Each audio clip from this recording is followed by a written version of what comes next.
সম্প্রতি শিল্পনগরী গাজীপুরের পোশাক কারখানাগুলোতে নতুন নিয়োগ, বেতন ভাতা বৃদ্ধি ও চাকরিতে নারী পুরুষের সমতাসহ বিভিন্ন দাবিতে বিক্ষোভ করে শ্রমিকদের একাংশ। এক পর্যায়ে ঢাকা ময়মনসিংহ ও টাঙ্গাইল মহাসড়ক অবরোধ করে বিক্ষোভ শুরু হলে পরিস্থিতি উত্তপ্ত হয়ে ওঠে। শিল্পাঞ্চলে ব্যাহত হয় উৎপাদন, নিরাপত্তা শঙ্কায় বন্ধ হয়ে যায় প্রায় অর্ধশতাধিক পোশাক কারখানা। এ অবস্থায় প্রশ্ন ওঠে আন্দোলনরত শ্রমিকদের দাবিগুলো কতটা যৌক্তিক। দাবির পক্ষে বিপক্ষে শ্রমিকরাও দাঁড় করছেন ভিন্ন ভিন্ন যুক্তি। তারা বলছেন শ্রমিকদের আড়ালে পোশাক শিল্পে অরাজকতা সৃষ্টি করার চেষ্টা করছে একটি চক্র।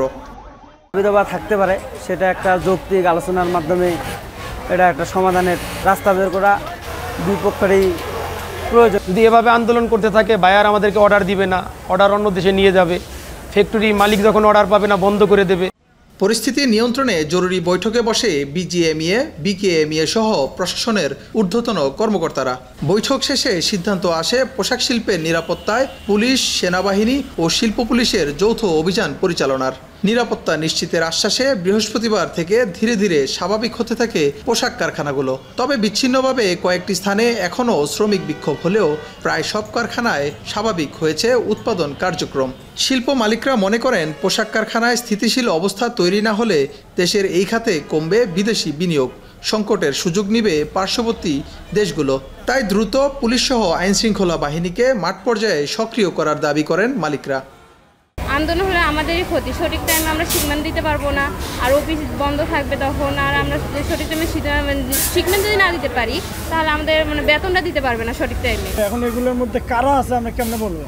সার্টিফিকেট নিয়ে হাতে থাকে যদি 4-5 জন, আবার অনেকে থাকে তাদের হাতে কোনো সার্টিফিকেট নেই, ওরা আসে ভাঙচুর করে। এরা আসলে শ্রমিক বেশে বহিরাগত। এদের উদ্দেশ্যটা আসলে কি? তাদের কোনো লিডারশিপও নেই, কোনো লিডারও নেই পার্টিকুলার কোনো। তারা এক এক গ্রুপ বিভিন্ন জায়গায় গাজীপুর সহ সাভার সহ আসলে আন্দোলন করছে। গত 2 সেপ্টেম্বর বহিরাগতদের হামলা ও ভাঙচুরের শিকার হওয়া দুটি পোশাক কারখানা কর্তৃপক্ষের মুখোমুখি হয় এখন টেলিভিশন। জানতে চাওয়া হয় প্রকৃত ঘটনা কি। যৌক্তিক হইল আমি মনে করি দাবি আদায় এইভাবে হয় না।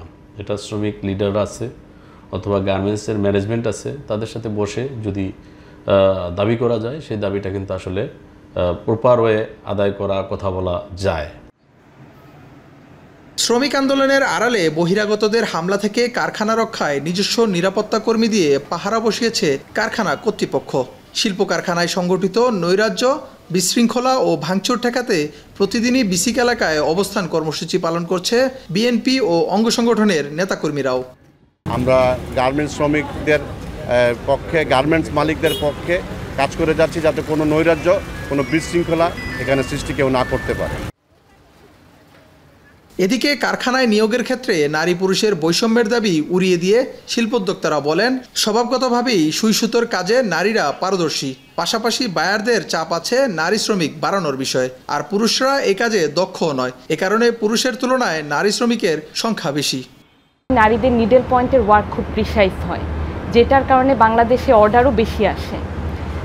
আমাদের মেয়েদের মধ্যে কিন্তু ওই এক জায়গায় বসে কাজ করার যে ধৈর্য বা প্রবণতাটা, এটা ছেলেদের চেয়ে অনেক বেশি থাকে। সিসিটিভি ক্যামেরার ভিডিও চিত্রে দেখা যায় কয়েকজন যুবক লাঠিসোঁটা হাতে পোশাক কারখানায় হামলা চালাচ্ছে। মূল ফটক ভেঙে কারখানার ভেতরে ঢুকে ভাঙচুর করা হচ্ছে বিভিন্ন স্থাপনা ও জিনিসপত্র। হামলার প্রমাণ মুছে ফেলতে এক পর্যায়ে ভেঙে ফেলা হয় সিসিটিভি ক্যামেরাও। পরিস্থিতি সামাল দিতে কারখানা ছুটি ঘোষণা করে মালিকপক্ষ। শিল্প পুলিশের তথ্যমতে গাজীপুরে 2000-এর বেশি তৈরি পোশাক কারখানা রয়েছে। এতে কাজ করে অন্তত 22 লাখ শ্রমিক। ইফতেখার রায়হান, এখন গাজীপুর। 250-টিরও বেশি ডিজাইন অপশন নিয়ে ওয়ালটন স্মার্ট ফ্রিজ, বোঝে আপনার প্রয়োজন।